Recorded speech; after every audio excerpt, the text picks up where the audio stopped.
right, it is the second installment of Youth Connect.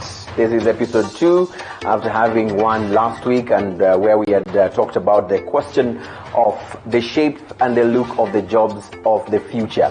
I kind of feel like today's conversation should have been the first conversation that we were supposed to have on this particular show, because how do you start talking about jobs before looking at how do we create that holistic young person who's able to solve today's problems while they actually prepare for the future. My name, as always, is Eugene Nangwe, and I'm so happy to see you today. And of course, this is Youth Connect, and we are live across all our platforms on YouTube and on terrestrial. If you're in Rwanda, Muraguri. This is coming to you live on Star Times channel 132, and of course, right here in Kenya, it is channel 180. This is a very interactive program, and of course we always want to hear your thoughts. It's never about me, it's never about our panelists. This is your show, so you must not make it to the panel for you to air your views. You can definitely air them from wherever you are and tweet them and add the hashtag Youth Connect, and we'll be able to sample them right here on the program. So we're talking about preparing today's youth to become today's leaders, because most people talk about the youth are the leaders of the future, but we cannot talk about the future without talking about today. There's been several tweets that have been coming through already, particularly along this particular hashtag. I have one gentleman here called Lexi, the media guru, who has actually alerted people and said, hello there, Youth Connect is about to start live on the home of Untold Stories, and definitely we are live right about now. So keep those tweets. I'll be keeping my eyes on there just to be able to read those particular comments as they come through. Let me introduce my power panel tonight. We have Nerima Wako Ojiwa, who's actually the executive director, Siasa Place. Not the first encounter, but the very first one here on TV47. Yeah. Thank you for coming to the program. Thank you. All right. Also with us is Beatrice Muraguri, who's actually a counseling psychologist. Thank you so much for coming. Not your first time also on TV47. Thank you for being here tonight. Also, Muchiri Mungai is here, Director, National Chamber of Commerce and Industry. Thank you for making time to come on the program. Thank you for having me. And also with us is Faith Muturi. She's been missing in action on television, but today we made her come through to share her peace of mind on this particular issue. She's a corporate training consultant. Thank you for joining us on the program. Excellent. Ladies and gentlemen, let me jump onto this particular issue. One of them is the fact that young people actually make the largest piece or proportion of our population. In fact, in Kenya, the young people are actually more when it comes to the proportion of young people to entire population globally. But the sad reality is that most of the time, many decisions are not made by these young people. And this is why we want us to talk about this today. And I want to start with you, Nerima. Where is the disconnect coming from? You know, a huge population able to rally around, you know, almost everything they want to happen along or in their way and for them. But this is not the case on the ground. Why? It's a tough question because my space is mainly politics and governance. Yes. So a lot of the decisions are made within parliament, so decision-making tables. So if we look at the population of Kenya, 75% are below the age of 35. Yeah. But in 2017, there were about 14,000 candidates. Yeah. And out of that 14,000, only 1,888 were below the age of 35. So meaning, as much as the majority is young people, not many of them vie. Yeah. And that also means that within parliament, those who were elected, those below the age of 35 are only 10%. Yeah. But if we bump it up to 40 and below, that now comes 20%. So it means 80% is controlled by the minority population. Yeah. So it means that young people are majority, but their voice is not that loud. Yeah. They don't have positions of influence. Yeah. But it also means that perhaps it's access to capital, because to enter politics, you have to have money. A lot of them don't have access to those finances. There are very few outlining stories where we see young people enter. Yeah. And also, we do not vote as youth. Yeah.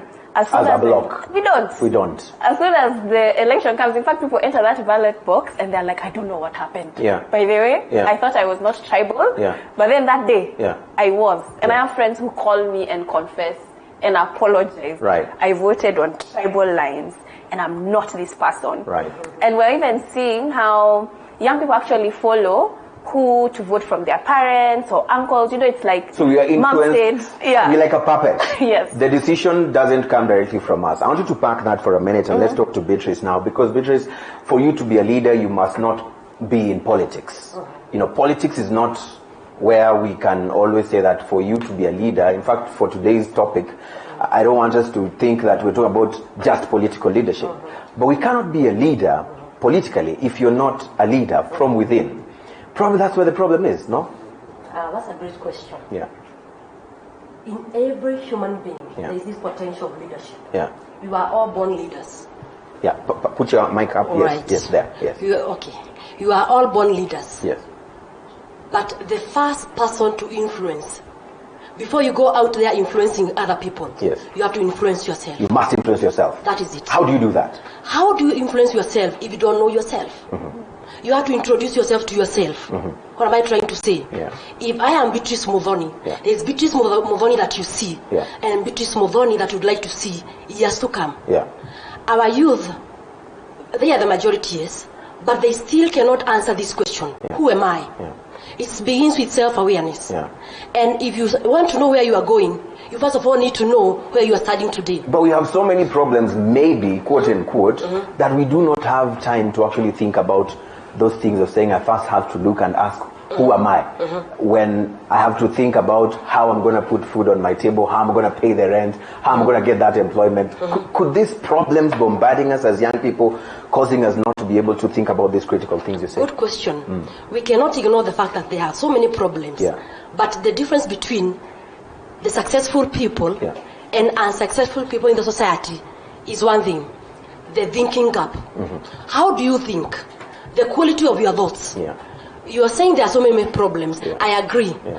But the thing is, Bona Anangwe, amongst those people that are there out there in the society, there's somebody who is sleeping hungry, and there's somebody who is sleeping with a stomach full. The difference is the way they are thinking. Yeah.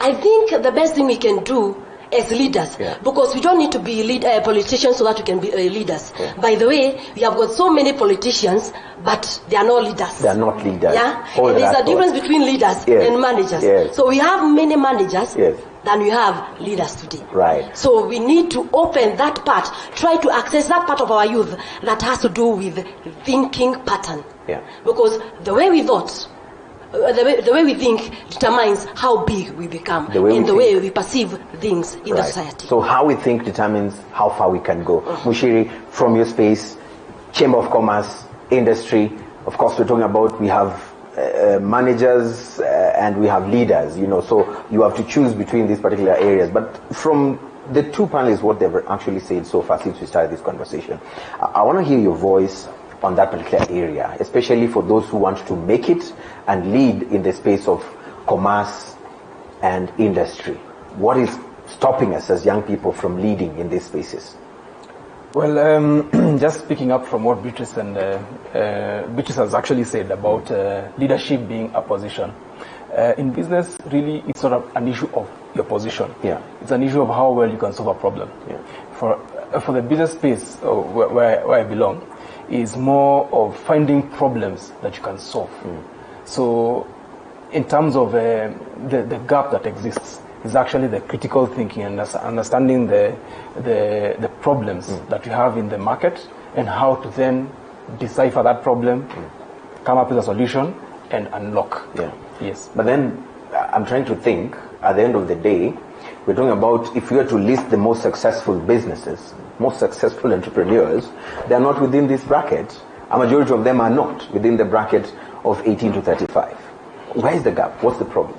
Well, the life cycle of general life cycle, especially here in Kenya, is that most people will go to school up to an age of about 24, 25. Yeah. So within the space of 24 to 35 is a very short gap for business. However, there are those outliers, people who they just perform maverick stunts and they make it big. Yeah. And those are not very many. Within the normal average curve, you'll just find 5%, but the majority of the people are still building themselves within that period of time. They're still building themselves. Yeah. Muturi, tell me, at least now having taken that first round of the first questions, What's your take? What is your take? Okay, I think a few things. I first select that we are young people represented here, and we are all influencers, we are all leaders in our spaces. I think almost all of us are directing our own companies or at the lead of organizations, so that says a lot. My expertise is in the marketplace. So I remember we had a CEO breakfast this year, and one of the biggest things CEOs are asking is how do we scale our leadership? And the biggest issue is succession planning. They want to hand over the organizations, but who do I hand over to? So I think I'll probably tell the young people that you are the one determining your space. You're the one determining how far you rise. Why? Because in the workplace, it's really about your skills. Experience is secondary. So we talk of how are you crowning your skills. You have to earn the right to be heard. How do you walk? How do you talk? How do you dress?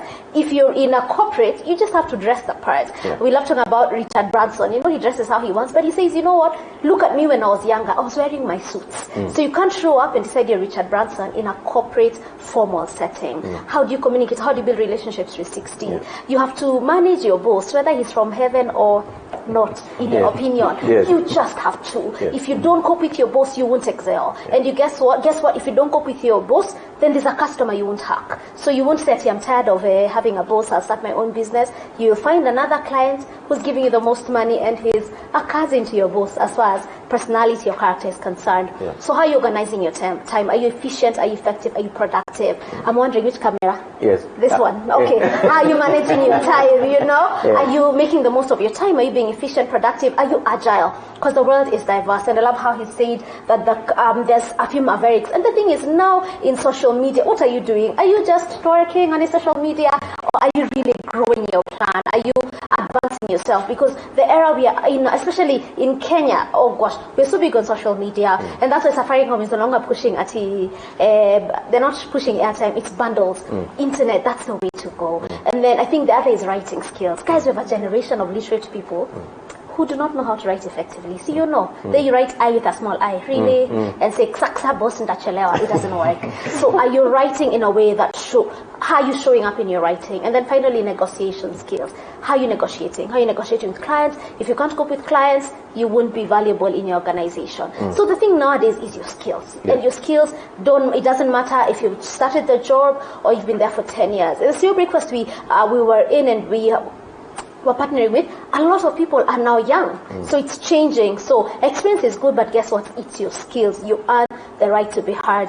Just one last thing, and just with Modoni, who's a good friend of mine. So about leadership and management, you must be both. Leadership is influence, but managing is how you put together resources and how you put together the tools you have. So if you have a managerial role, you must have influence. But you know what? Even if you have influence, you must be a good manager of your time, of your resources, of your relationships. So I mean, just tell you, maximize your skills. Your skills are your greatest asset. So work on yourself, earn the right to be heard, learn the language of your workplace, and then maximize. There's this particular thing that people talk about, and they say they call it mindset. Most of the time people talk about the fact that we need to change our mindset. We need to have a positive mindset. I always ask myself, show me that school where they teach that topic called mindset, and then probably more young people could be able to go there. Nerima, I want to come to you on that particular issue. Do you think young people are just misunderstood, and we think they should be this way when probably they want to churn new courses, new paths for themselves? And as you answer this particular question, talk to us a bit about this whole issue of mindset and its role in shaping someone into a leader. I do think that they are, and it's the aspect of, we just talked about social media and just how accessible and fast things are. So people always think, especially young people, that things should happen that quickly as well. And there's not a lot of patience and consistency, which I have had to learn early, and discipline. But those are the kind of words that a lot of young people are like, I don't think I'm ready to do all that stuff. But I think what's important is that when we're talking about millennials, one thing that I think is an advantage is the fact that they care about the community, the environment, they care about others. They want to feel fulfilled by doing good for others. And I think that's something that our parents didn't have. They were more concerned about settle down, build a house, buy land, have children, I can retire, get a job, work there 30 years, I'm fulfilled. But right now when you ask a young person what makes you happy, it's about, I want to do something that I feel I'm giving back. On the contrary, some people say that what they want is the measure of success as per what society has set in terms of standards.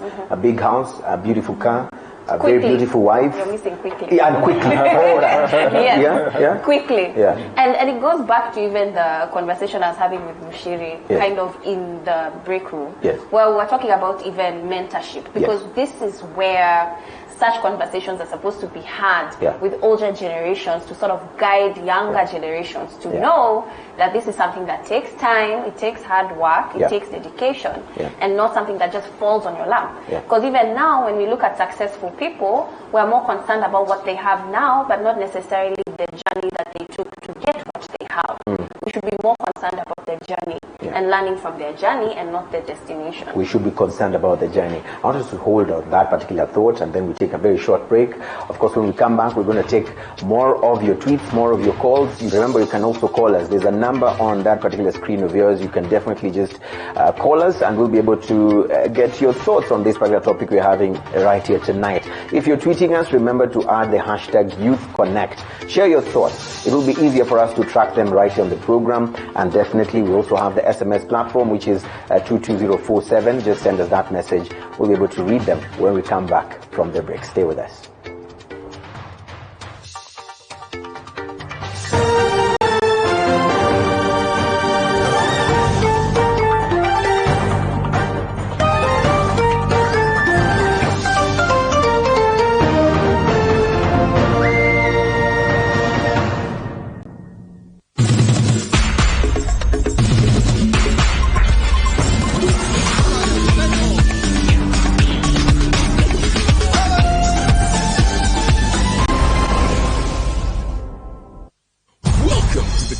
World of M-Truck Solutions, your trusted provider for bulk SMSs. We also offer API integrations for all your communication and payment needs. We also provide you with tailor-made payment getaway solution to receive and disperse cash quickly, affordable and securely.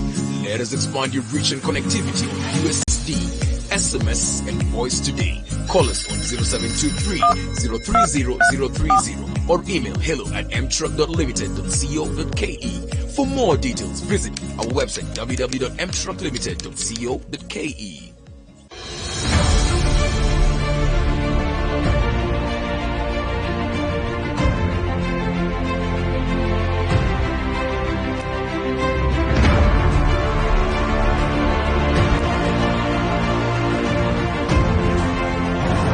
Kwa mara ya kwanza mboni ya TV47 inaingia county ya Uasin Gishu.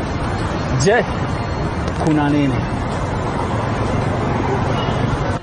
Natumia kupita kiwango, naiamkia asubuhi, lakini kila mtu ako na sababu zake tofauti tofauti. Pombe inanisaidia kwa mawazo.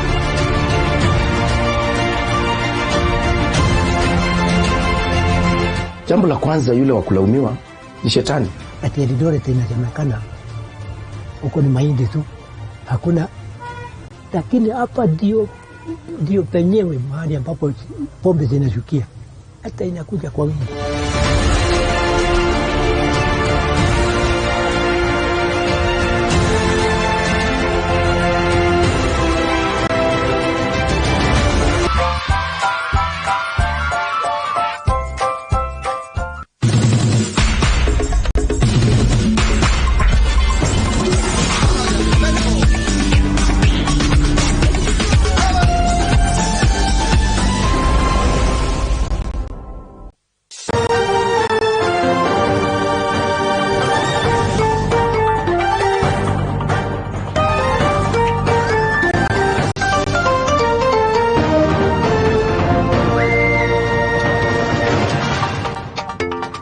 Thank you so much for making time, for being part of Youth Connect.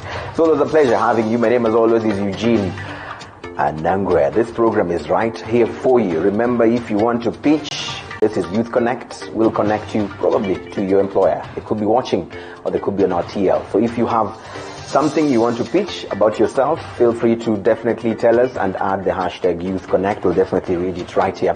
Of course, remember, there's also Jobless Corner, which will be premiering tonight. We'll be able to play that for you in just a bit.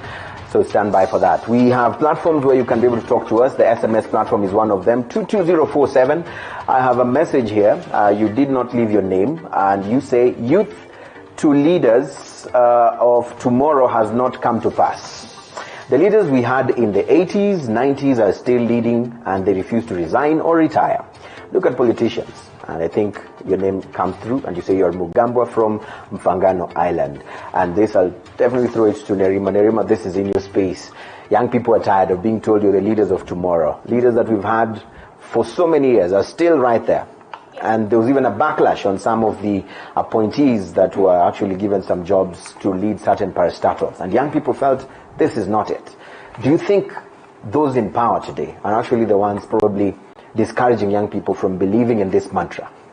I believe so. I think there's two classes, not all political leaders. Yeah. When we look at the Kenya Young Parliamentarians Association, Yes. they have parliamentarians who are below the age of 40, Yeah. who organize and they try to support youth processes, and Sakaja is the chair of that association.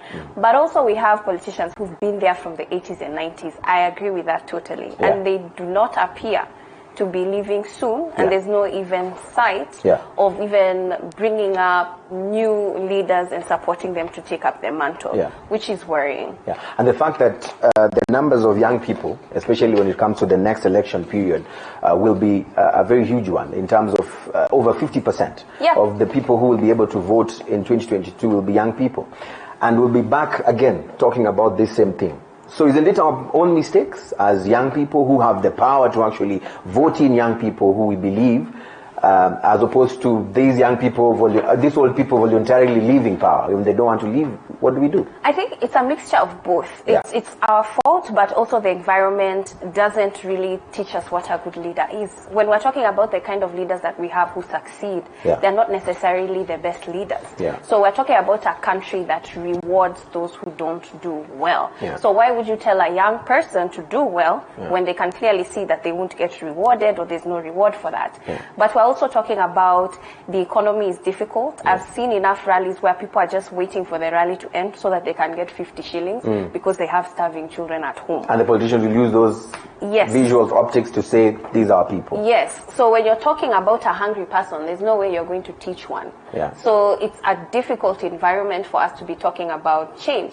Yeah. But I think as young people, we need to be talking about tribalism. Yeah. And the fact that we're seeing our leaders openly pushing for ethnic, not violence yet, but when we're talking about even with BBI, I don't want to go into too much politics. Yeah. With yesterday, when they're talking about Maasais coming together and don't elect a Maasai, why are we having those conversations right now? Yeah. It's too early.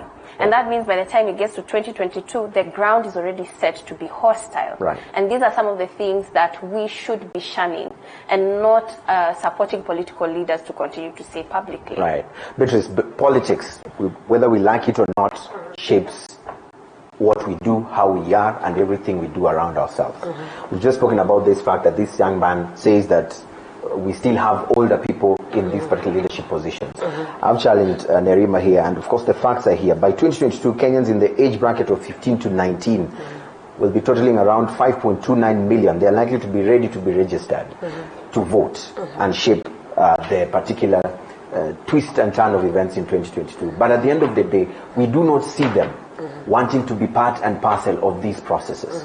Right now, when Nerima says that there's tribal utterances, it is not mostly the young people who are shunning that. It is the opposing factions that are going to actually, bash the others on the utterances. How do we plug young people into actually saying enough is enough? We want to take our space. This country doesn't belong to you, because in the next few years, we are the ones who will be taking up these positions. Which country will we lead if you burn it down today? How do young people take up this kind of responsibility? What do we do? We are already doing it, creating awareness. All right? We are creating awareness that every individual has a capacity to initiate change in the society. Yes. But the first change that has to happen has to do, I always go back to the individual as a psychologist. The first change has to go back to the individual. You want a change in the society, then be that change that you want to see. And if you want this change so much, Don't just change for the sake of changing. Understand the value of that change. We live in a society whereby we are product of our own, our societal socialization. Yes. What am I trying to say? Yes. When we are growing up, Yes. we were told, work hard so that you can get a good job. The song has been there all the years. It has not changed, my friend. It has not changed, yet there are so many youth, a lot of youth that don't have a job. Yeah. But the song is still the same. Yeah. So what are we trying to say? This so many vijana. Yeah, so we many vijana. We declared last week that so in fact, I remember during my time, I grew up in the village. Yes. So my narrative was different. Yes. Our teacher used to tell us, soma kwa bidii ndio ukule mkate na bluebird. Tulalua vitabu, my brother. So we need to have what we call mental revolution. Yes. Just like we have a revolution of industrial revolution, agrarian revolution, mental revolution that has to start with an individual. And again, it does not have to start with an individual who does not know themselves. Connect with your inner person as a youth. And I normally see that the greatest challenge that our youth are having today is to become successful in a day. Why is it the fact that, why is it the case that they want to become successful in a day? According to social learning theory by Albert Bandura, we learn through observation, imitation, replication, and retention of that information. So there's someone we are looking up to. Yes, we are looking at this politician who has been very successful. When they come here to give a motivation speech, this is how they go about it. In 1999, I dropped out of Form 4. In 2001, I was selling sugarcane. In 2006, I was selling charcoal. 2022, here I am. Between 2006 and 2022, there is a gap. You've not told them what happened, you did. what you did. So what are you telling this youth? That from 2006, it's like you made a very big step without accounting how you were able to reach to 2022. Our youth would like to tell you this one thing this evening. Do not look for success. Actually, if you go seeking for success, you will not get it. I think what you tell them this evening is they have to become men of value. They grow into opportunity instead of looking for opportunities. You be the opportunity when you yourself. become the opportunity, my friend, success will locate you. All right. Muchiri, easier said than done. You know, we need to foot our bills. We have ladies to please. We have men to please for the ladies. Is it easier said than done? You know, because we are here telling young people don't want to get rich quick. But society is just telling us that if you do not have those notes, then you are nobody. You won't be able to buy what you want to buy. You won't be able to clothe yourself. You won't be able to buy. Your parents already told you that get out of my house. It's past the age that you need to still be in this particular house. Is it easier said than done that young people need to be patient, need to take time for them to succeed? Is it easier said than done? Well, in every thought, there's a positive and a negative. Yes. For me personally, I believe everybody has to chart their own course. You chart your own course. Chart your own course. Whether you want to go faster, whether you want to go slowly, ni shauri yako. But as youth, you must become magnanimous. This is the time to actually rise above. Because all these narratives have been there before. If you look at the succession from the world wars to the beginning of the black movement, to the beginning of the women movement, to the beginning of the black empowerment movement in South Africa, all these things have been there. There's nothing new. It is for us as young people to decide what you want. Decide and become magnanimous. Go for it. This is your time. There's never been a time like this before. With the impact of social media, there's so much information out there. There are so many people who have shared their autobiographies. They've given you their stories. So as Beatrice is saying, choose. If you want to sit down and start saying, wanatufanyia hivi, but you're the same person who goes and waits for the 50 bob. Exactly. I mean, if somebody is dishing out money, we're cooler. However, change your mindset. Change your mindset. Become magnanimous. Go for it. Just little examples. Today, we've never had a time like this when we've been told 30% of the spend of government is yours. It's never been there. However, the narrative is hatupati, achana nayo. shauri yako, if you don't get it, it is you. Why? Have you registered your company? Do you have an AGPO certificate? Have you even opened a bank account? Are you the one who is eating your chama money? So it's a narrative and how you decide to look at it. However, as Beatrice said, there's a lot of mentorship that really there's a lot of mentorship that is needed. It's true. Right. It's true. But at the end of the day, it is your own personal initiative that will take you to where you want to go. Right. Faith. It's kila mtu ajipange. This is sort of what we are being told here. Yeah. So what do you tell that young person watching us tonight?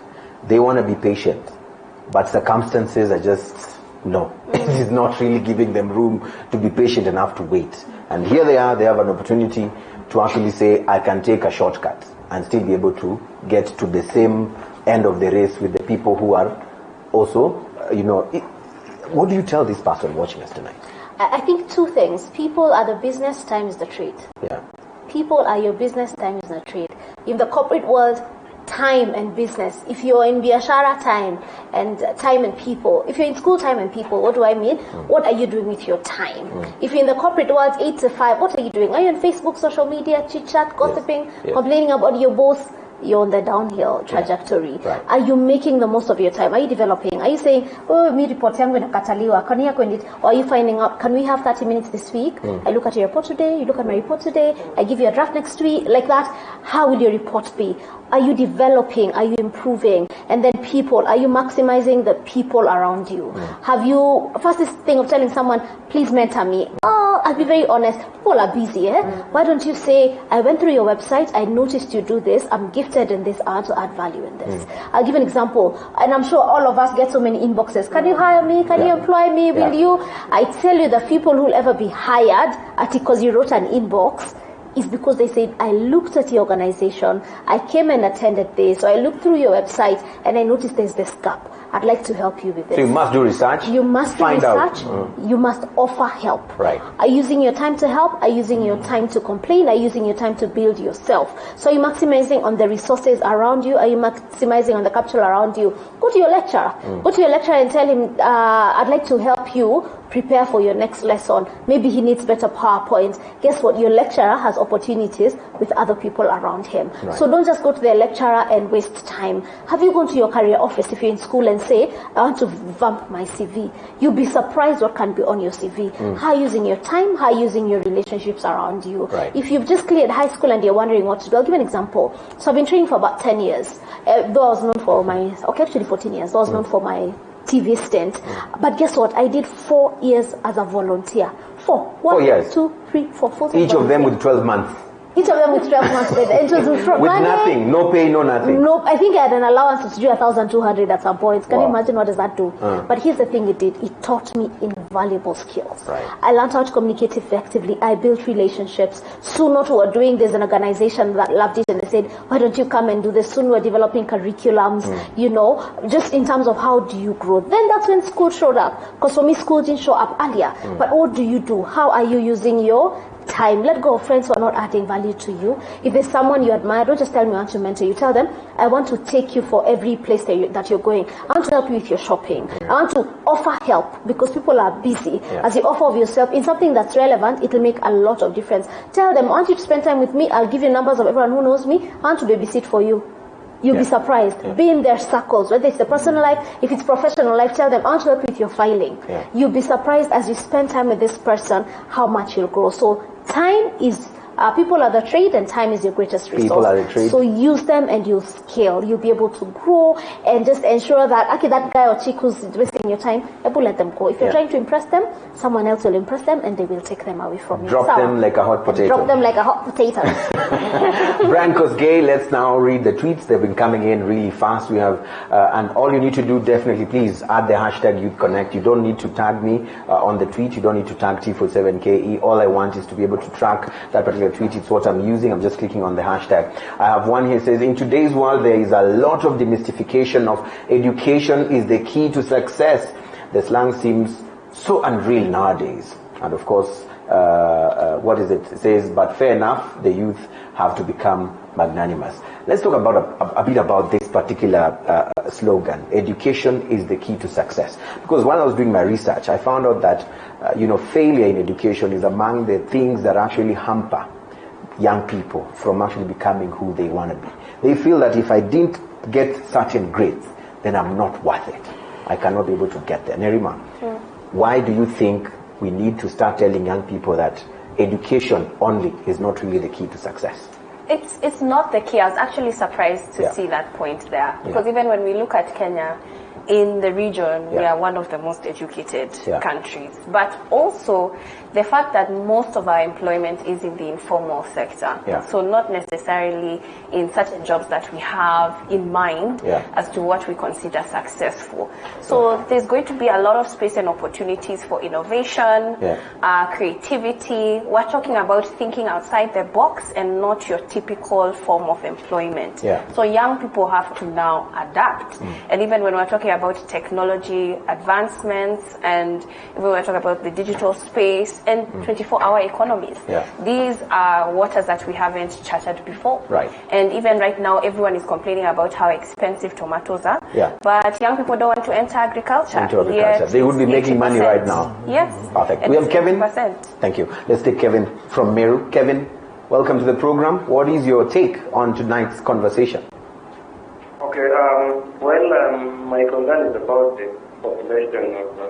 the population growth? Who are below, the population of the youth who are below 35% and the issue of unemployment. I think maybe just to correlate with that with the BBI. Yes. Among the 9.9 that is related to BBI, there are the 20 things that are called the notable BBI. And one of it, which is very key, is that the youth are feeling excluded. The youth are? Your line is a bit unclear. Just try to pump up the volume. Okay, what I'm saying is that yes. Among the notables in the BBI, there are 20 notables. There are 20 points which are noted as notable, the BBI. And one of them, which is very key, is that the youth feel excluded out of the country. Who actually make up the population? In one way or another, by the economy, rather the economy, in terms of their personnel as well. So, if we wait as youth to be included in government agencies, all that, you realize that at the end of it all, we have the beginning something that you raise up from that, then you got, and everything all is not included. It is important that we as youth right now try to initiate. We must initiate ourselves. All right. Thank you. We've lost it, but I think what he's trying to say, we should not sit and wait. As young people, we have to initiate the process. Beatrice, you've mentioned the fact that you have to look inner from within yourself. And I want to bring Simiyu Emmanuel, who says that youth should be given an opportunity in the government or any other institutions for them to be able to grow and also make, to prepare for tomorrow. This is Emmanuel Simiyu from Kihoto in Naivasha. Should youth wait to be given opportunities by government for them to be able to train and mentor themselves to get ready to take over leadership? Is this what you'd advise? Okay, first of all, I appreciate Kihoto from Naivasha. Yes. For that comment. What I would like to say is this. As a youth, instead of fitting in, stand out. Instead of waiting to be given, go for it. Because if you wait to be for you to be given, it will never come to you. So position yourself in a way that you'll be noticed. And I like the way Faith said earlier, that if you want to be mentored, make the first initiative. Volunteer. Carry the handbag. Sisi usema, Beatrice, nikuje nikubebe handbag. I go for such girls to carry my handbag. Because on the other hand, I know it's not literally carrying my handbag, but this girl wants mentorship. So, as a youth, instead of waiting to be given this opportunity to go and serve in the ministry, why can't you go and volunteer? Why can't you go there and see, this is what I have, this is what I can do? Sina fair. Let's also try to be a bit realistic. Those are some of the things these young people will tell you. I can't make it to the office. It's a long distance. And here we're being told, accept mentorship, accept opportunities that are there in terms of volunteering. Let's talk a bit about that realistic part of I don't have fare. How do they go about that? In the same context, Nasina Fair, Yeah. do you know that the government is not only located in Nairobi? We have that provincial administration, even to the village. Hapo kuna chief, anzia hapo, where you don't need fare. Tembea, meet your opportunity. Yeah. We need to actually tell our youth today that dreams are free, but the journey it isn't. It's not. It's not. Free. It is tough. Yeah. So it's just a matter of choice. Yeah. Instead of waiting to sit with your degree certificate, how many people are having those degree certificates? There are many. So can you try as much as possible to go beyond the papers? Yeah. Evaluate yourself and ask yourself, as Faith, beyond the papers, who is Faith? Because if we limit ourselves to papers only, we are going to lose the point here. Yeah. Because some of us are not born for papers. Right. In fact, somebody like me, if I were to be judged and if I were to sit here because of what I got in mathematics, I would still be in ICU. So I had to redefine myself again in an area whereby I don't need mathematics per se. Yeah. So that had to do with evaluating myself first. So standing out so that now I can be noticed. Right. Speaking, I would go to the bus stage. I come from Muranga. So I would, every opening, all the openings, I would go to the bus station, Nyamakema stage, whereby I would talk to students about life skills, pursue your dreams. Okay? Then I would go back. In fact, I used to, now I resigned, so I can now say what I used to do. I would pay somebody to sit in my class, to go and talk to those students for 1 hour. Then I would just go back to my workplace. Right. Passion. Identify your passion, then position yourself for greatness. Identify your passion, position yourself for greatness. Muchiri, some young people will tell you passion will not put food on my table. What would you tell them? That person is watching us tonight and says, I've been told this, I've had this year in, year out, but my life, I need the money. What do you tell this person watching us tonight? The truth is, your passion is what will get you where you're going. Your passion is what will get you where you're going. Because without that passion, you'll have dark days. Dark days when haoni mbele, haoni nyuma. And, everything is dark around you. Yeah. That passion, that light that is burning inside of you is what will take you through the journey. Right. But that said, there's always a journey. And okay, if you look at other people, as Beatrice was saying, the politician will tell you this, 2006 I was here, but now niko hapa.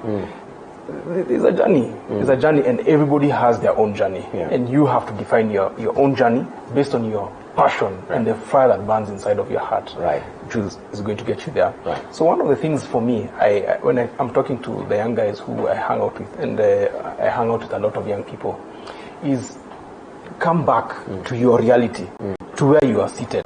And say, okay, sina fare. So what do I need to do today to get there? So just start from your baby steps and start from there. It would be unfair for me to not give a background of what I do today, because within the Chamber of Commerce, there are so many opportunities, so many. It's just that sometimes the young people are not seeing them. Right.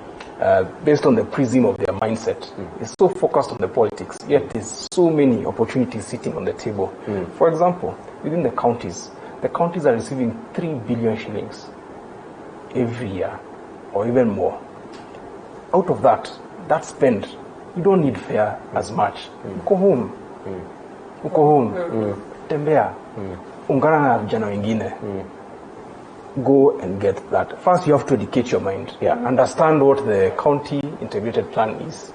There's a bit of education. There's information gap. You have to jipanga vizuri as Faith was saying. You don't just show up.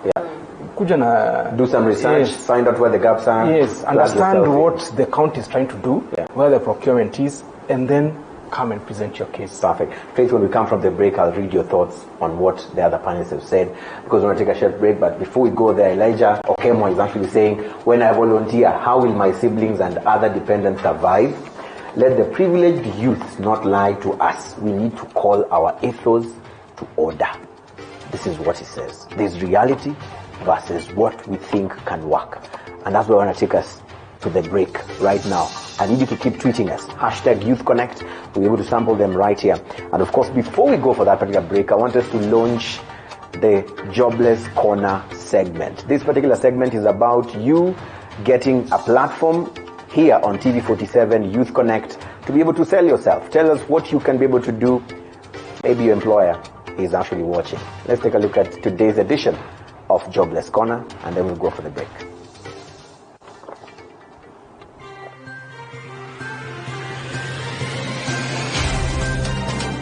Hi guys, I am Okonyo Gitenji, and this is Jobless Corner. Today we are the Kenya National Archives, and we just want to find out from some of the people here what their academic qualifications are and what their dream jobs are. Come along with me.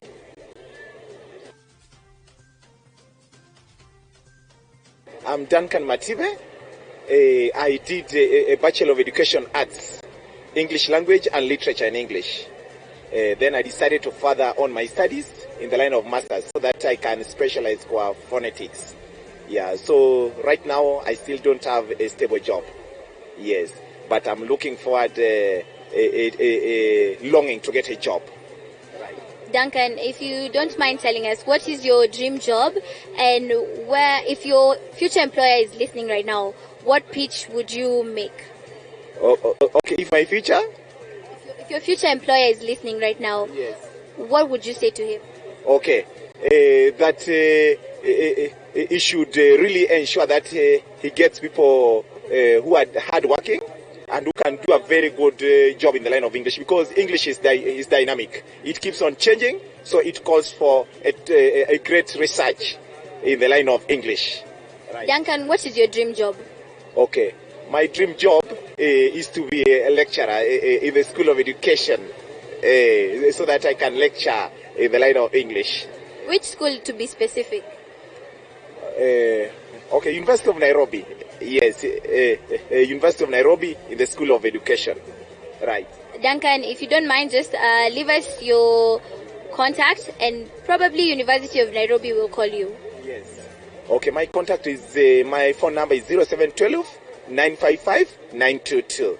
I did diploma in information studies. Do you have any work experience? Yes, I'm experienced. I've done my internship and at Media House. One is Standard and the other one at Royal Media Services. So, Jeremiah, do you have a dream job? And if your future employer is watching right now, what would your pitch be? I am a librarian and also can work under any records management. So my dream job is to be a media librarian. Fantastic. Jeremiah, if you do not mind leaving us your contact, and probably your future employer will get in contact with you. 07 17 96 55 53, or you can get me on my social media handles on Twitter at Mundia Jere. I'm Peter Thomas Njoroge, alias the Lion. Peter is a humble human being whose ambition in life is to think none harm, do none harm, and wish none harm, and to serve this country and humanity. I am a graduate of the University of Embu, where I studied a Bachelor of Science in Statistics, and I've always had passion for research and writing reports and poems, and I'm looking for a job, but go to school and get a job, but the society has always pontificated. It's no longer a formula that works anymore. As youth, we are facing a different reality down here. As they say, hapa kwa ground vitu ni tofauti. So my dream job is to work in an institution that deals with statistics, and that is Kenya National Bureau of Statistics. So I will really ask if they will consider me, because having finished school, I would love to practice the skills that I got in school, like data entry and analysis. And I believe that they are missing a big one here if they don't have me. So thank you and God bless you. Peter, if the Kenya Bureau of Statistics is watching right now, do you mind leaving us your contact, and they will probably be in touch, because as you've said, they're missing out on something big right here. Okay, I'll just give my contact. My phone number is 0705 953 930.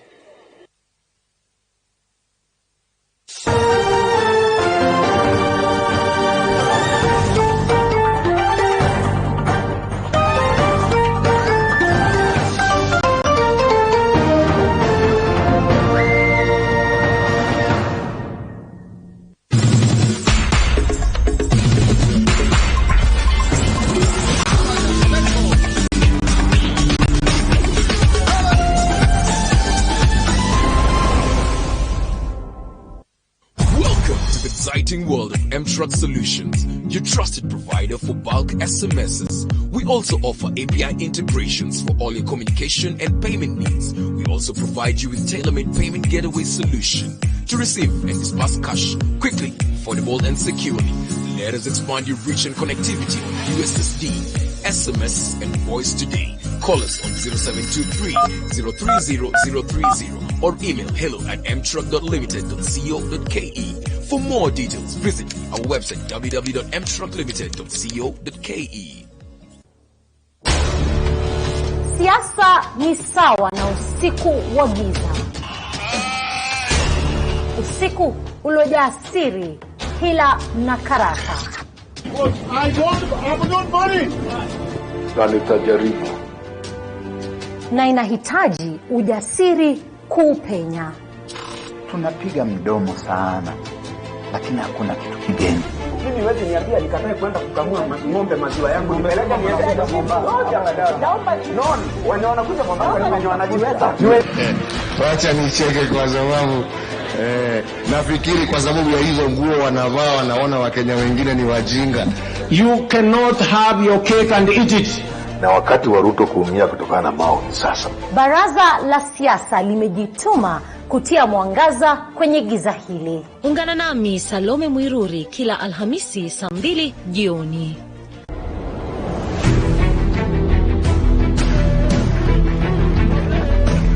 Ni jukwaa linalowapa vijana nafasi ya kuchangia kwa mada inayowaathiri. Vijana tukishikana we can bring a revolution. Tunaweza geuza serikali sahihi, lakini serikali yenyewe haiwezi kubali. Tunazungumza kuhusu ajira, afya, uongozi, ukuzaji wa talanta pamoja na masuala ibuka katika jamii. Ni mazungumzo bora inayofungua mlango wa suluhisho kwa masuala tata miongoni mwa vijana. Ungana nami Paul Kirubi kila siku ya Jumatano kuanzia saa 12 hadi saa 1 jioni katika kipindi cha Vijana Mashinani. Wakati wetu ni sasa.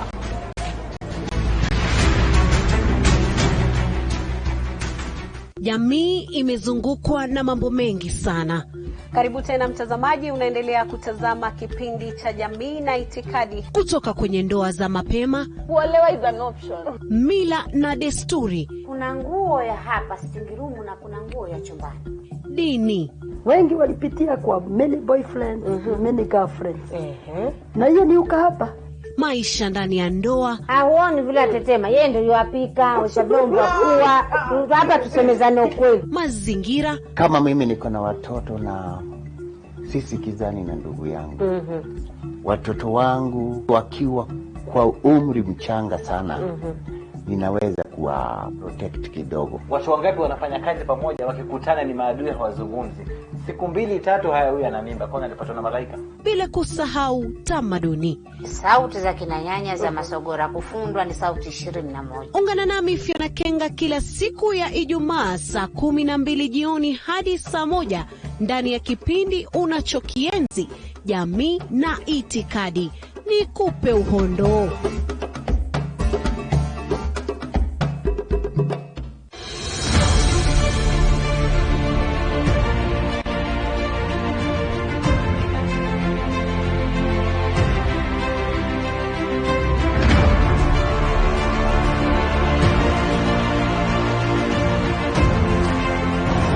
Kwa mara ya kwanza mboni ya TV 47 inaingia kaunti ya Uasin Gishu. Je, kuna nini? Natumia kupita kiwango na yaamkia asubuhi, lakini kila mtu akona sababu zake tofauti tofauti. Pombe inanisaidia kwa mawazo.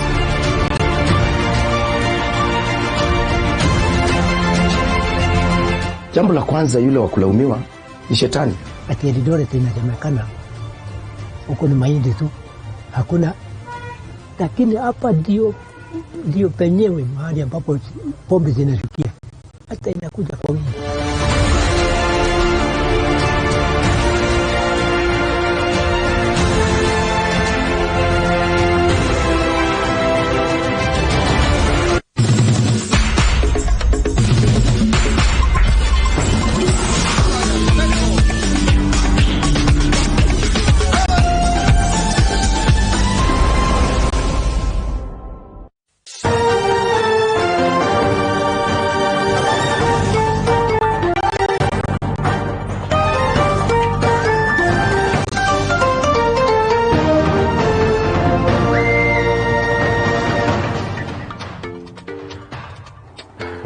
Right, welcome back. Thank you so much for still being with us. This is Youth Connect, a show we hope will definitely be able to offer a platform for young people to be connected to opportunities that they so much seek. This is that show where we help bring you people you'd probably have to pay handsomely to actually talk to you or give you a chat on particular issues. Right here on the program today, we are talking about the fact that we need to prepare today's youth to be able to be today's leaders without thinking about this issue of the youth are the leaders of tomorrow. We just unveiled before we went for the break our segment of Jobless Corner. We'd love to hear your thoughts on that one. If you think there's some job that you're looking for, feel free to get connected with us. All you need to do is add the hashtag Youth Connect after pitching yourself. To my panelists, welcome back from the break. What do you take on the Jobless Corner? Nerima, I mean, there are people who pitched there, and I hear it was close by your office. Yes, I was. Is there a big announcement that you can make tonight out of the people who are saying, this is my contact, this is what I need? I am looking for someone who does data. Right? Yeah, so I will ask my team, and I've seen my office retweeting, so I know they've seen that. Right. We actually have a meeting tomorrow about Amazing. So we'll be able to look through those people who have been able to pitch. Beatrice, what are you committing to do for those young people who've been saying, I am able to do this, but I'm not able to do it now because I don't have a job? I need a job. Is there any commitment you can make tonight? What I can say is that I congratulate TV47. Yes. For reaching out. Yes. Those of them who don't have a phone. Yes. Sorry. Yes. Paul. I know. I'm used to this one. Yes. Take it one more time. Yes. All right. I am congratulating TV47 for reaching out. Yes. For those of them who cannot be in a position to actually come and showcase what they have. For now, I may not say anything as far as a message of hope is concerned.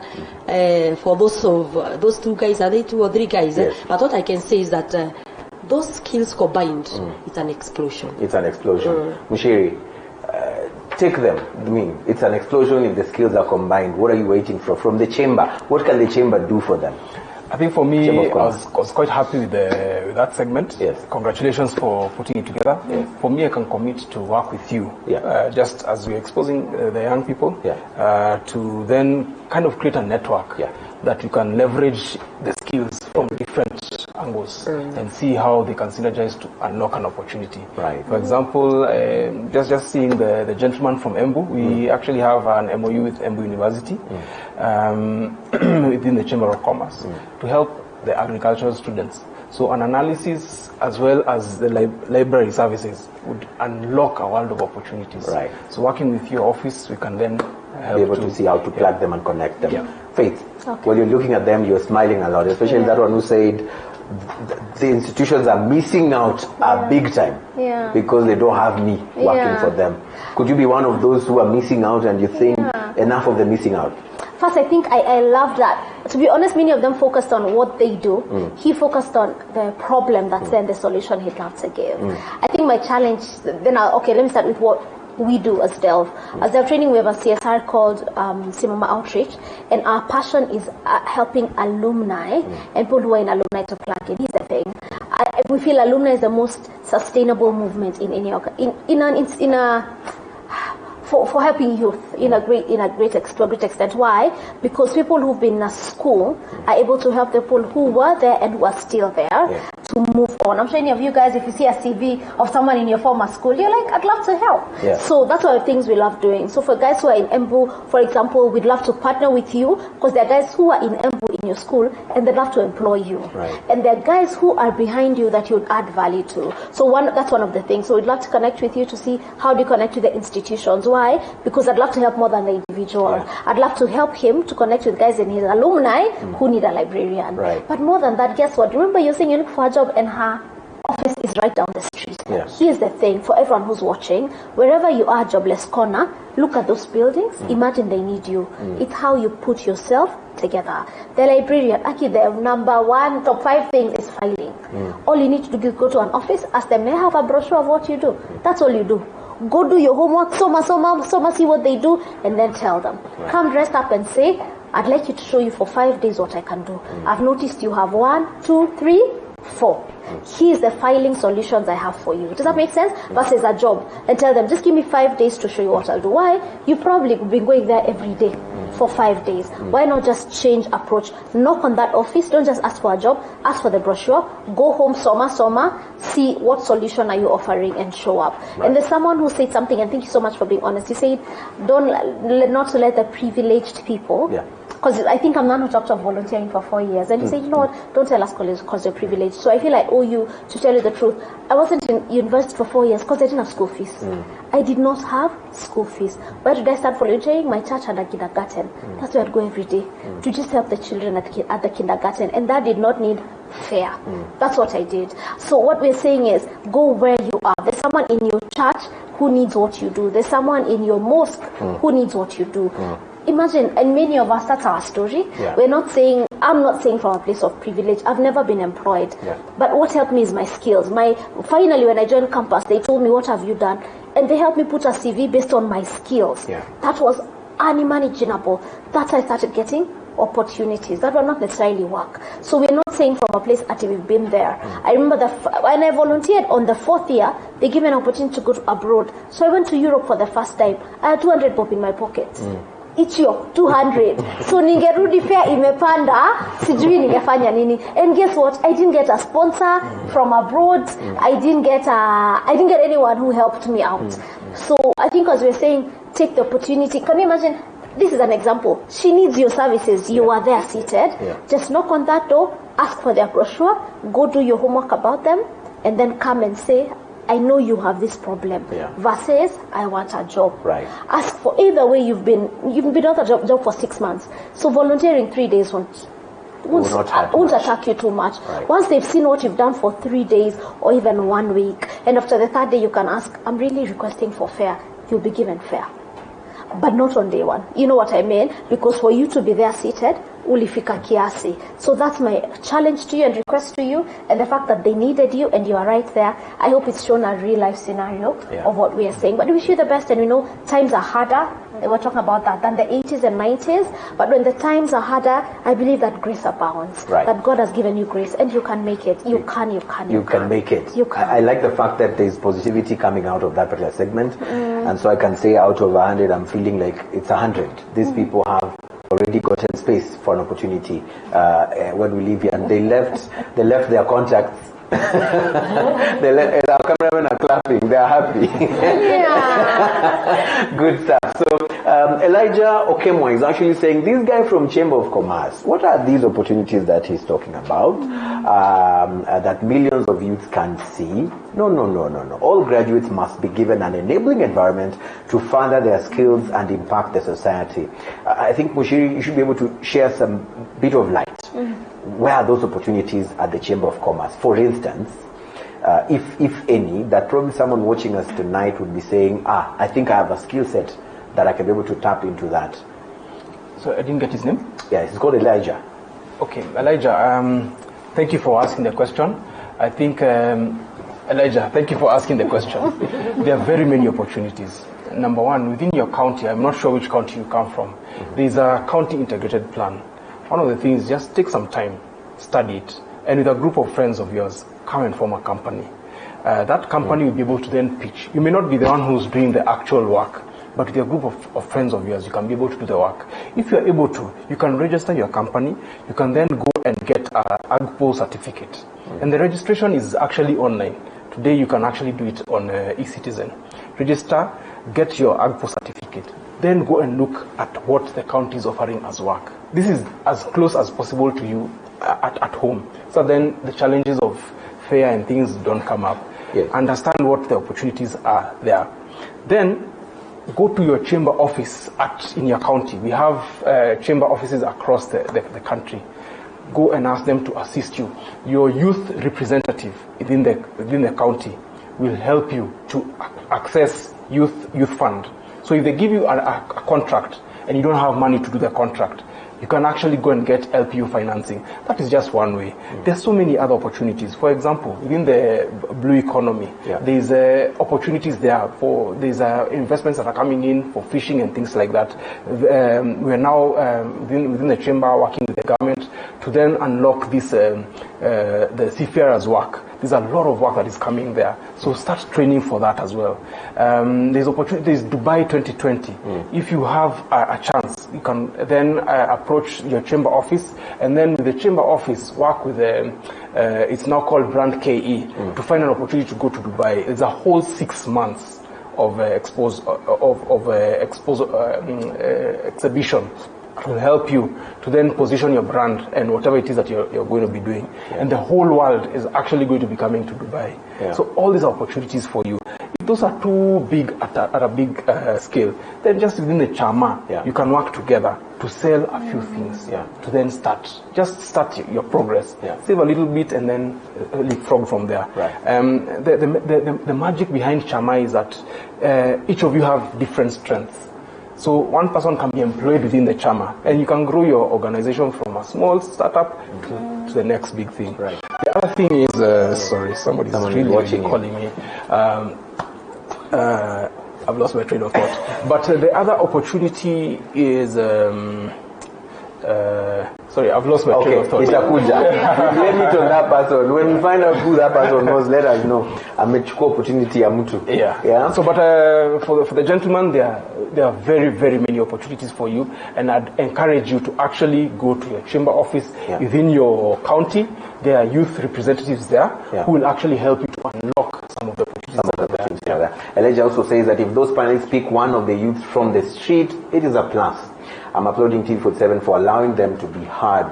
Youth Connect might just be our solution. Is it on every Sunday? Kudos. It's definitely on every Sunday from 8 p.m. And you've heard from our panelists, they're ready to actually take up some of them, the librarian, the researcher. I think we'll be able to get in touch with them. Simon Dedden says, for the first time in the airwave, there is a show creating opportunity for youth to get to meet potential employers.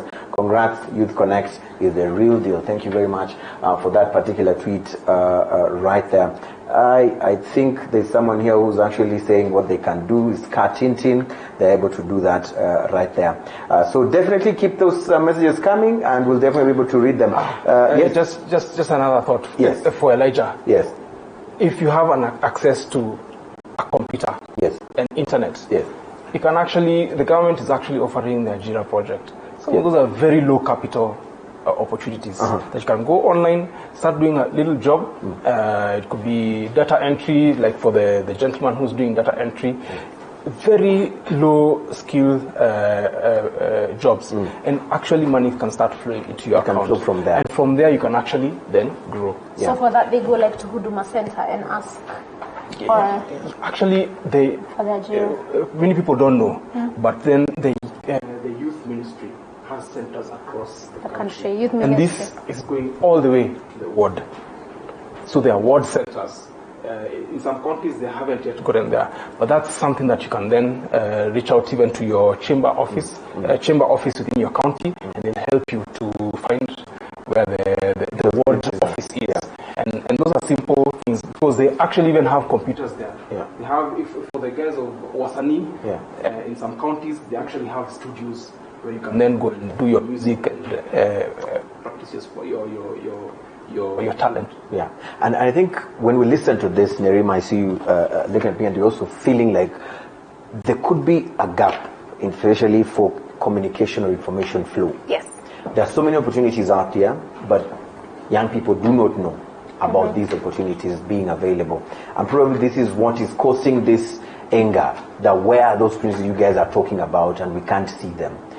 How do we then push those with opportunities to be able to actually say, an opportunity is here, who can be able to come and jump onto it? Or should we say that it should be the other way around? You looking for the opportunity, it is your duty to search for that information, or should it be vice versa? Those with opportunities, like the county government, should be the ones making announcements, coming to shows like this and say, we have these opportunities. How should we work on this? It's both. It can't be one-sided. But I do believe that the government does struggle with sharing information. And those are some of the things that we're doing. We have the National Employment Authority, which is in charge of having an entire database of unemployed youth. We have taken it upon ourselves as Siasa Place to go through the process. We're still stuck at registering on the platform. Their website is always down. And that's the same for county governments. And even when you talk about Ajira, I know young people who have gone through that course and they didn't even have a laptop. And some of them, they had to have money to go to a cyber to go and be taught what they have been taught to do it. But even though, we've also had youth complaining about that process to where you're just taught how to write. And a few of them have complained about it because there's still a gap. Yes, now I know how to write, great, but then are there opportunities for us to write? And so when you talk about county government spending millions of unaccounted funds on a website that's still dead, we are now talking about social accountability. How can youth now push for this information? And that's where Article 35, which is access to information, comes in.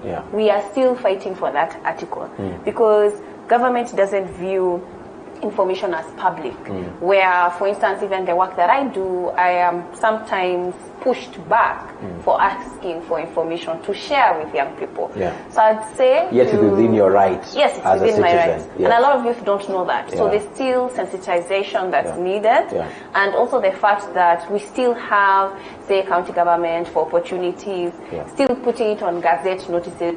Youth don't read the newspaper. They don't want to transition into other forms of communication. So it's not all bad. There are some counties where they understand that's their weakness and they're working with youth organizations to sort it out. But there are also gaps where those of us who are in the youth space are sharing data with government and saying over here, there's a gap. You're not reaching the youth. And this is how you can do that. But they also need to be collaborative and they're not always. They're not always. Beatrice, how do we then tap into these opportunities that seem to be there, but very few of us know of them? What sort of skill sets would you be advising that young person out there who feels that, but I didn't know about that, and yet it is my right to know, and they didn't tell me? What would you be telling them today? Okay, personal initiative. Personal initiative. I am hoping we are still talking about the group of youth who are always on social media. Now it's making me question, what do they do on social media?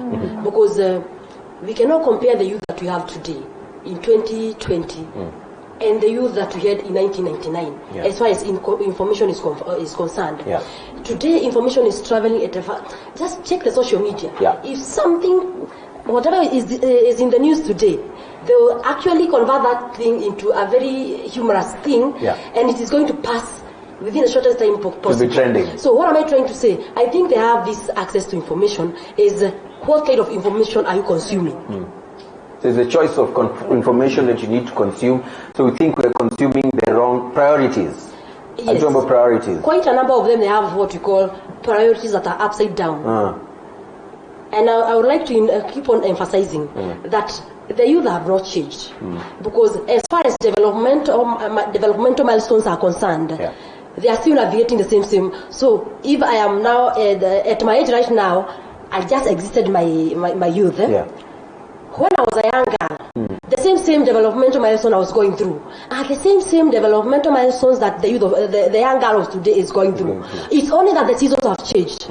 And us as parents, we also need to understand. And that is where the question of the youth they're saying we are misunderstood. To some extent, they are misunderstood. Why? The challenges that the youth of 1996 was going through, it's not the same that they are going today. Look at the information, the influx of information. When a young girl of during 1996 was being advised to stay, be a good girl and go to church and just be a good girl. In 2020, the parent of today cannot afford to be asleep. They need to see what is being consumed by this daughter or this son. So we need also to understand that the dynamics have changed. It's all about the personal initiative. And what are you looking for? Information is there in plenty. So what kind of information are you interested in? And so Muchiri, you think we should now, not Muchiri, sorry, let's bring in Muturi, Faith. Do you anticipate a moment now where young people will boldly walk into these offices that serve public interest and say, hey, I'm here. I want to know what opportunities are here because I have this skill set and I feel like there's a gap in your communication process. I want to know, I've come here personally, the way Beatrice is saying, personal initiative. Is this what we should be doing? Absolutely. I think go to that office and ask. Before you go to that office, show up well, with all due respect. Don't show up in jeans and a t-shirt, though that's fine. But government people don't dress like that. You know what I mean? So that when you show up, of all the 50 people who came, aseme, uyu anakaa ako serious. You know what I mean? Because whoever you approached, they've been approached by 50 people. You need to show up looking differently. So they want to go the extra mile for you. Ni competition in maisha. So show up and ask questions, and then you ask questions, take notes. You know what I mean? Because that person has talked to many people, it's their job, but let them want to help you. That's your job. Your job in life is to make people want to help you of the 50 people they'll call. Everyone who's on social media, I want to say big up to you. Now, I'd like you to go an extra mile and start inboxing people you admire with solutions. I'll give you an example. My first PA, she was in Seku University. She told me with a group of girls, and I'd like you to come talk to us, and we're doing 1, 2, 3, 4, and these are the gaps. I traveled all the way. And guess what? She needed a job. I hired her. And she was so good at what she did. My friend had an opportunity, and I told my friend, you know what? I was actually willing to offer her to this organization because I felt she would grow so much. So what are we? So she reached me on social media, and that's how it worked. But what did she do versus the many contacts I get? She said, this is what I'm doing, this is what I'll do. Other people who have gotten hired, this, because if you're on Facebook, then you can Facebook someone. You can Facebook Chamber of Commerce, but trust me, they get a lot of queries. You be different. You say, I've noticed Chamber of Commerce, people didn't know about it, I've noticed about it. I'm willing to tweet every day about Chamber of Commerce. How can they give me information? Trust me, they'll come to you. So anyone who you like, you admire, tell me, I'm willing to tweet every day about what you're doing to make some noise for you. There's no one who can ignore that. Not in a million years. Who do the same Facebook you've done, even for them.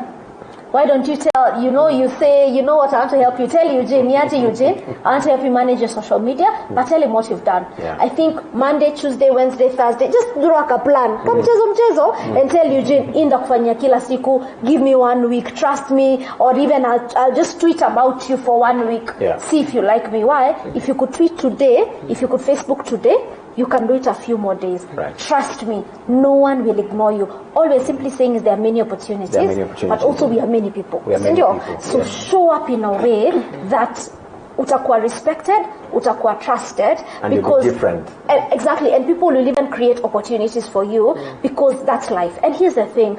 The skills you develop and the drive you develop is what matters. Because if you get your opportunity, no one will give you the next level. You have to fight for it. So we're encouraging you. Times are tough, but grace abounds. Times are tough, but there's social media. Times are tough, but you have an uncle. Here's the thing. There's a rela of yours who you can help with something. Angalia phone book yako, ama beste yako, the dad or the mom works somewhere that you like. Don't tell them I'm looking for a job. Tell them, e organization ina need 1, 2, 3, 4. If you can't go online, tembea to the closest place close to you. Even in your car, even in your village. Kuna huyo mse una admire, endo mwambie nataka hii shamba yako nimeona kuna hii challenge, nataka kukuresearchia, or something, if agriculture is your thing. But what we're saying is there are many opportunities there are many people. Stand out. Stand out and the opportunities will come to you. And for you guys, if there's any way that can help, we'd love to help. I'd love to help as a person. Inbox me, we'll see how to add value to you. But here's the thing, you have to show up differently. That's the thing, because showing up is a gift. How you dress, how you iron your shirt, no one can teach you that. No one can teach you when you need to talk English, ongea English. When you need to talk Swahili, ongea Kiswahili sanifu. No matter how much someone wants to help you, no one can help you show up well. Perfect. You can help yourself show up well. When you show up well, then it's easier to add value to you. I hope that helps. I hope that helps too. Yeah. Yes, Beatrice, I also wanted to add something. Yes.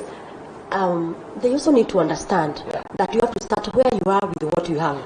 You have to be caught doing it. No employer would like to see that you graduated in 2006 and there's nothing that you've done that is in line with what you have gone to ask for. The job opportunity they're hiring you for. And that's where, again, the question of volunteering, though it's not selling so much, you'll be caught doing.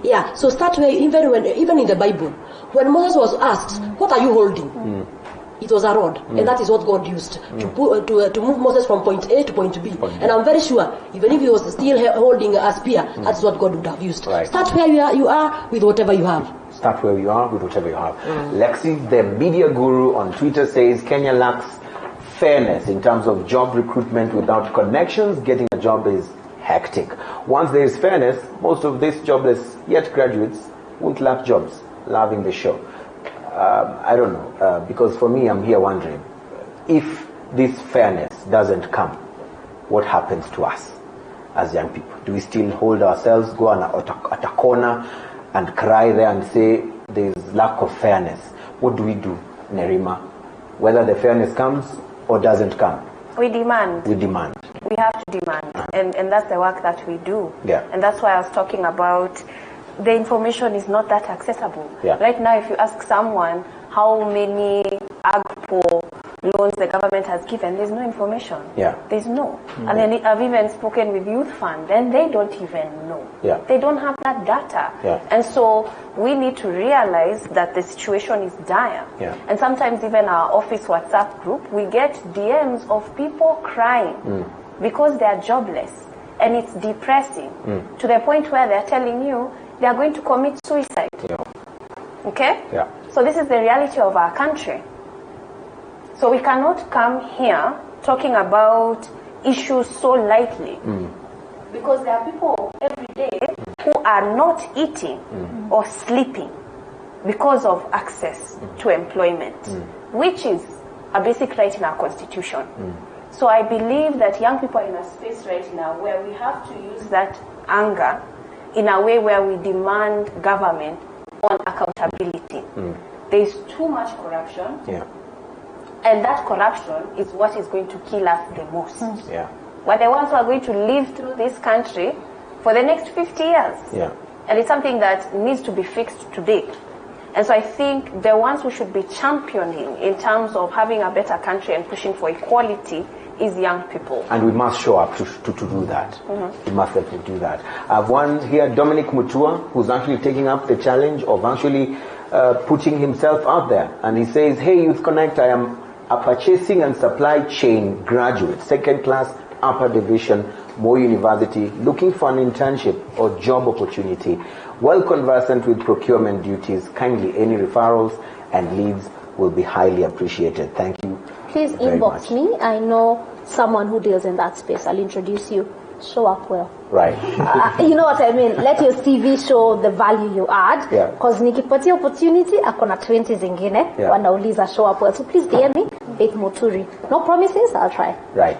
We'll be able to try and actually even send you Faith Muturi's address in terms of the Twitter social handle, media, inbox, so that you can be able to dive in there and be able to pitch for yourself. We're going to take one last break right now, and then when we come back, we'll be able to wrap this up and take it home in terms of looking for a way forward. Where do we go from here in terms of these particular issues that we've been talking about? But before we take that particular break, there's this very interesting story right here, because we're talking about opportunities.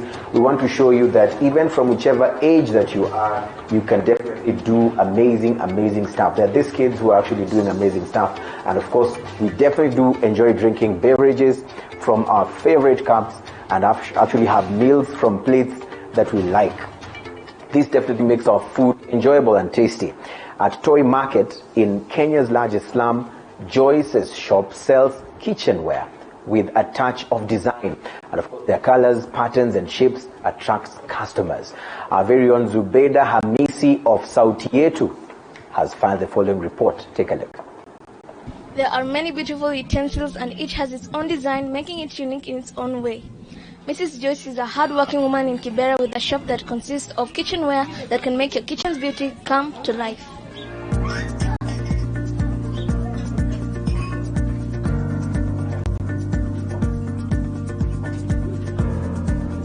The kitchenware that are found here at Joyce's shop will wow you. Many are made of intricate designs while others are simple with beautiful colors. Joyce is unique in her approach to business. She is keen in her selection while getting supplies. This is because she understands her customers and strives to get quality, durable items.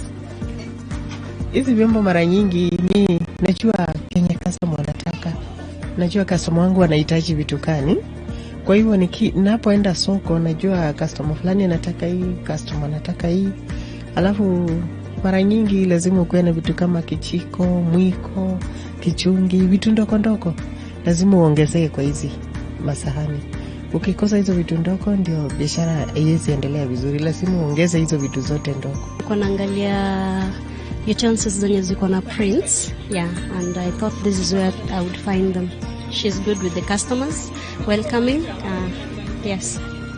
Every time she stumbles on an item that she thinks is good, she picks it for her customers. The design is nice and also it is easy to shop because unaona ameziarrange vizuri, so ukikuja ustruggle kutafuta kitu, unapata tu whatever unataka, and then inakufanya pia unataka kubuy more because kama mimi nataka vijiko but juu ameziseti vizuri na niko na tu niongeze vijiko zangu. Her customers come to her shop, which passes quickly for a gift shop, to pick products that will for sure stay in one's heart for a long time. Kuna wakati, kwa mfano msimu wa Disemba, watu wanapelekea watu zawadi. Kwa mfano grandpa, grandma, watoto wanapoenda na wazazi wanawapelekea. Mrs. and Mr. unapata mume ananunulia mke, mwingine ananunulia mume. Wengine wanapoenda harusi wanazinunua. Unaona? Kuna girlfriend na boyfriend wananunuliana. Kwa hivyo mtu anapofikiria mwingine aone kikombe kama hiyo, ni rahisi kununua. Hizo soap cups nanunulia kazini yangu, nampenda sana, so nampelekea kama gift. Alafu cups nanunulia my mother-in-law. There are different types of kitchenware ranging from sufurias, cooking sticks, and many more. There are also special cups encrypted with special messages which you can give to a loved one to show your appreciation or just as a gift. All the products here are authentic, and through this her sales has gone up. Joyce understands well the competition she gets from other sellers, and she is well prepared to fight on. Zubeda Hamisi reporting for TV47, Nairobi.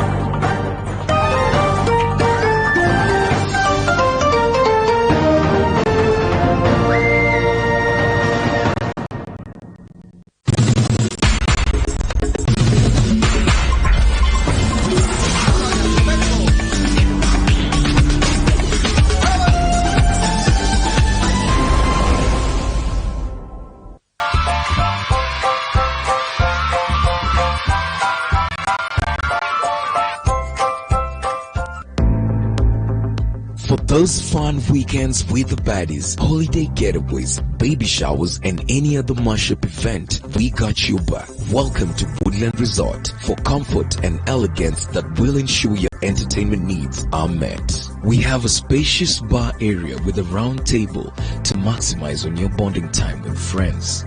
It is stocked with premium, non-premium beers and chilled wines that will get you to cloud nine as you watch your favorite teams battle it out on our unhinged plasma screens.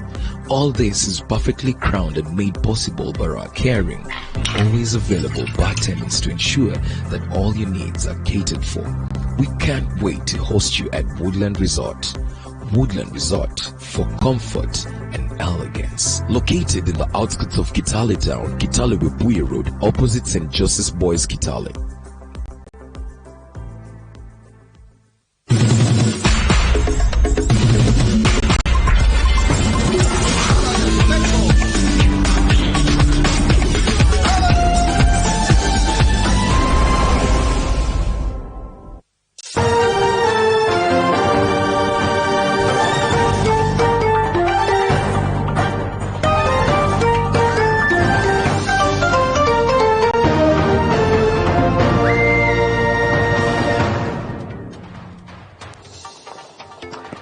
Right, welcome back. It is home stretch. Wanaita kwa Kiswahili masaa ya lala salama. It's actually the final installment of tonight's edition of Youth Connect. Thank you so much for being a part of the program.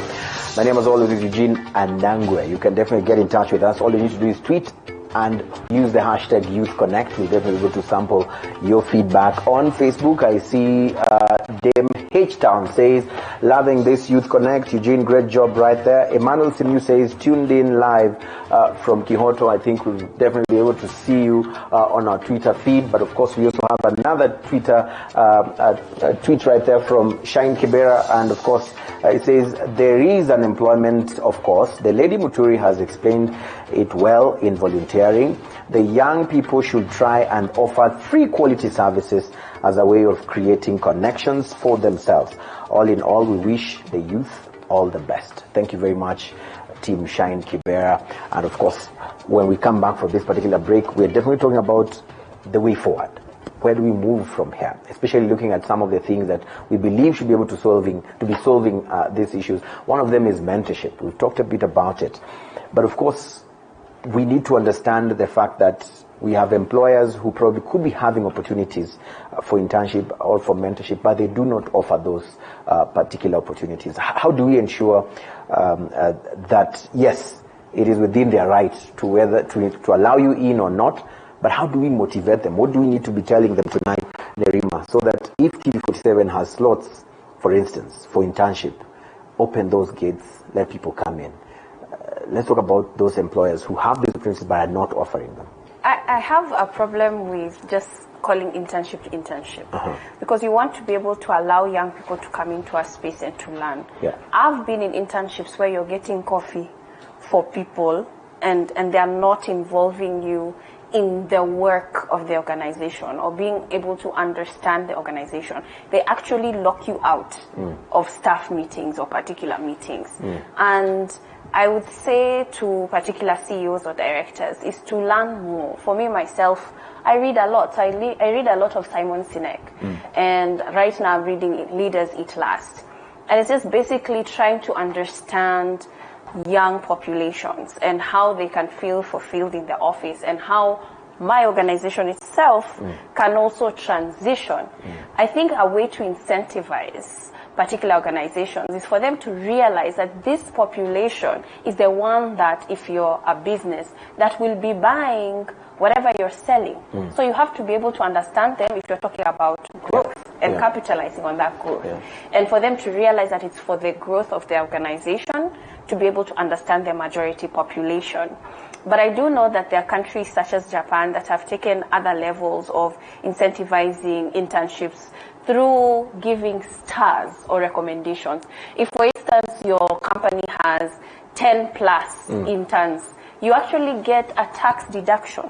You know, we're talking about ways of them encouraging companies to take in young people. And those are some of the conversations that our government is currently having as well, how to incentivize companies. But also, I would say for myself, it's not that I'm a professional at everything. It's also for young people to realize that you might have studied one thing and you're great at another. So it's really good to just go out and experiment. You never know. So even what my degree is in doesn't necessarily mean it's what I'm doing. I have a degree in journalism. I am doing governance. So it's not to be limited to what you've gone to school with. And also understanding the kind of giftings that you have and plugging in, just like what Faith has said.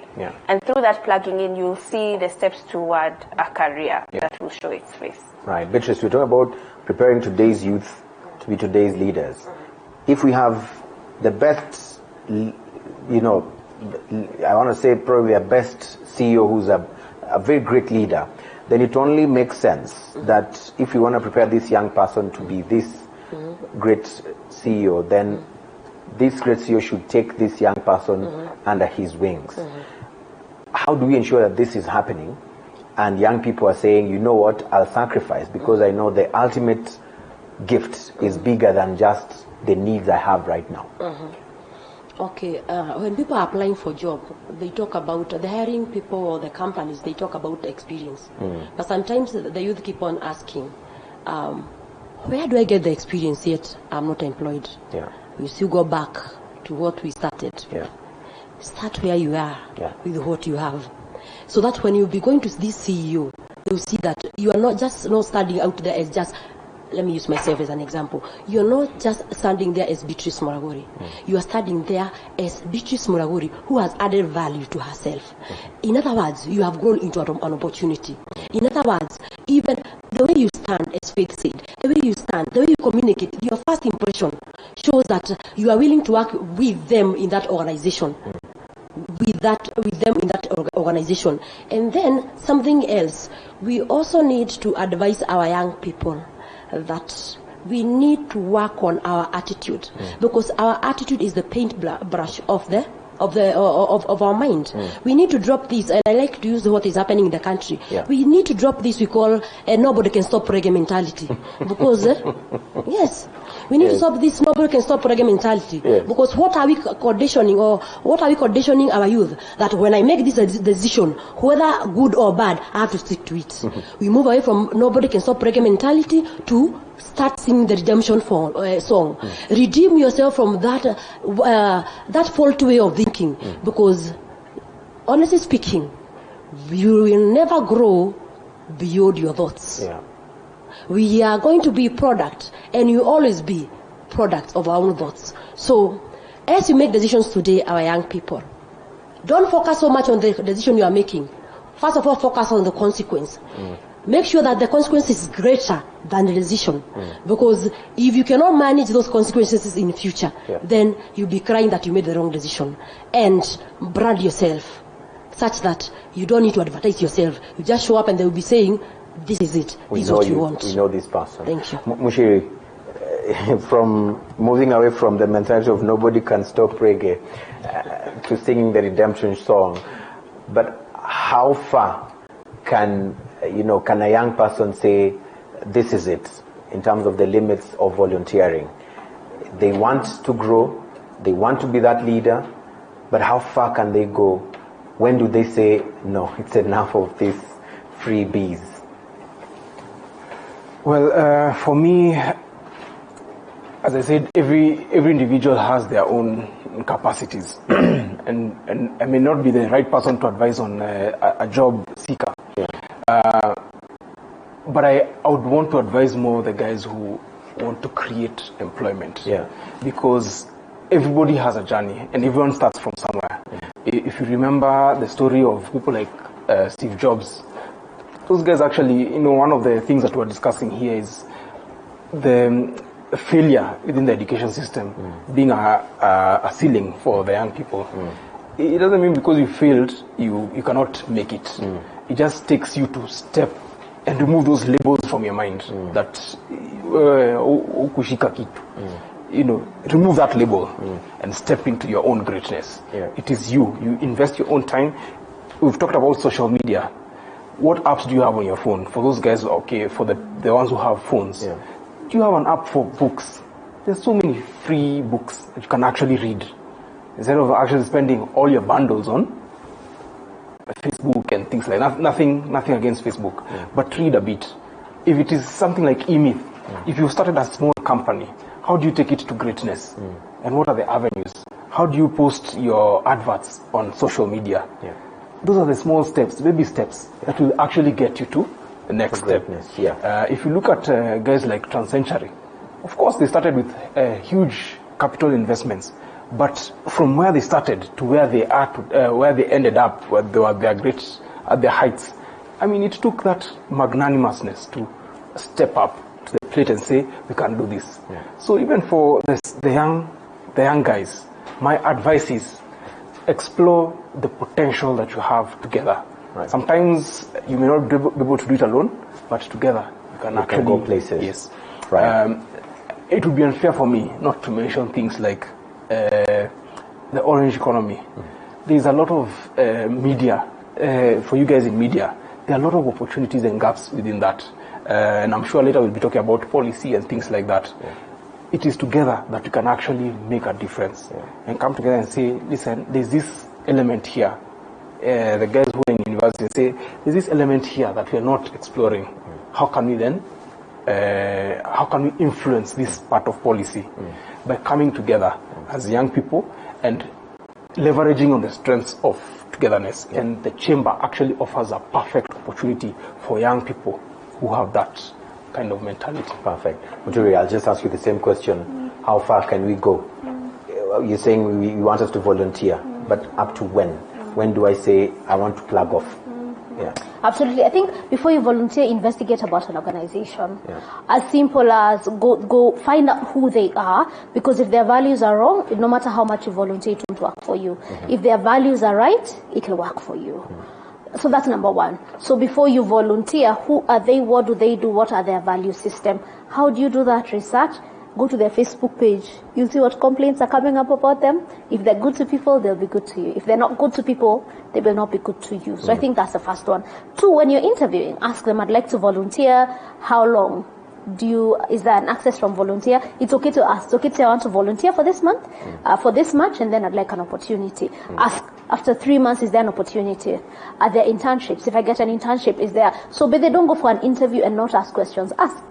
There's nothing wrong with asking. If someone minds you asking, it means they will not be happy with you asking for an opportunity. You get, so do your homework. How do you do your homework? The day you show up, ask them, I'd like to volunteer for this song, but I'd really like a job. But I know many people don't give. So I want to show you that I'm willing to give. And I want a win-win situation. They get it. Anyone logical will do that. So ask them. And here's the beauty. After 3 months, meet them and say, when we joined, you said you'd do this. This is what I've done. Show the value of added and then tell them, I think it's time to talk about how to transition. If it's an internship, there should be a stipend. Legally, there should be a stipend. They should give you something to add value to you. So let me talk to the employers. Here's the thing. Here's interesting disparity. You talk to young people, they say there are no jobs. When you talk to employers, guess what the CEOs say? I have jobs. But the people who come, I'm afraid for my business. I'm afraid. Is that how they'll talk to my clients? Can you imagine they say that? I'm afraid after 1 month they want a promotion. So here's what I need to tell the business leaders. Equip your people. This is a different generation. What was common sense to you is not common sense to them. You were not brought up with a microwave. So why they have a microwave mentality?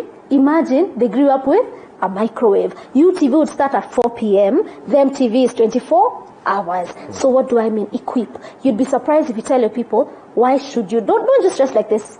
Why do you dress like this? What results have you seen people who dress like this? You'll be surprised. They start dressing in a different way. Teach them the 10 mistakes you've seen on email that make you cringe. Talk about it. Equip your people. What we've seen over and over and over again, for the last 10 years I've done this, is equip people, they do different. Don't get tired of equipping. Why? The other thing is people train once and they let go. If you can service your car 3 years, there's no way you train someone once and you expect change after 6 months to be consistent. So as an employer, it's your duty. The same way, even if you have a Bugatti, you service it often. Guess what? That young person, you need to equip them. And why? They are brought up in a different system. You don't recalibrate in a day. So that's for the employers. Make sure the young people, because I said how you show up. For example, as you write a letter, an application letter, please don't say, I am willing to go the extra. I can work under minimum supervision and pressure. 50,000 people have said that. What I want you to do is on your Google that company. If you're watching me, imagine you can Google that company. Tell someone around you want to apply for this job. They'll help you with bundles. I promise you. If you really how you show up even to your relatives. They'll be willing to help you. Google and see what's their mission statement. For example, what's your mission? So you want to help the youth. Yes. So you don't say, I just want to join TV47 because I don't have a job. Say, I'm passionate for young people and I want to help TV47 to help every young person. Use their mission statement in your CV. Does that make sense? When you inbox someone, tell them, I've noticed you're passionate about this. I'd like to partner with you in doing 1, 2, 3. And what the gap I've seen, if you're a librarian, say, the gap I've seen, people hate doing records. I love doing records. I want to help you. That's all you do. Perfect. Analyze them, give a solution, and show up well. And show up. And don't get tired. Don't give up. Andrine, my super director, is telling me that we have only 2 minutes. And I want to give this 2 minutes, or I want us to share it for any of you who thinks that there's something that they feel can change the life of someone watching us tonight, that young person. And you feel, if I share this, someone's life is going to change. I see, Beatrice, you have the microphone. I would like Very to say, briefly. Yes. Identify your purpose. Identify your purpose. And refine it. And refine it. Run away with it. And run away with it. Consistency. Be consistent. Be consistent. What?